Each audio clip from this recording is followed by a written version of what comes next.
আমি প্রতিনিয়ত আমাদের চোখের সামনে যে মানুষগুলো মারা যাচ্ছে, তারা কেউ নিজের থেকে মরতে চায় নাই, কিন্তু কেউ থাকতেও পারে নাই। প্রতিদিন যারা চলে যায় প্রতিনিয়ত, তাদেরকে কে নিয়ে যায়, কোনখানে নিয়ে যায়, তাদের শেষ অবস্থা কি হবে?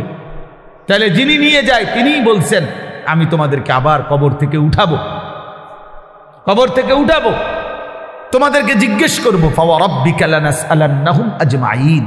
আল্লাহ বলে, কসম বান্দা, আমার কসম, মানে আল্লাহর কসম খাইয়া বলছে, নিজের কসম খেয়ে বলছে, আল্লাহ বান্দা বিশ্বাস করো, আমি কিন্তু তোমাদেরকে জিজ্ঞেস করব আম্মা কানু ইয়ামালুন, তোমাদের পুরা জিন্দেগির প্রতিটা আমল কর্ম আমি জিজ্ঞেস করব। এটা কেন করেছ, এটা কেন ছেড়েছ, লিমা ফাআলতা হাদা লিমা তারাকতা হাদা।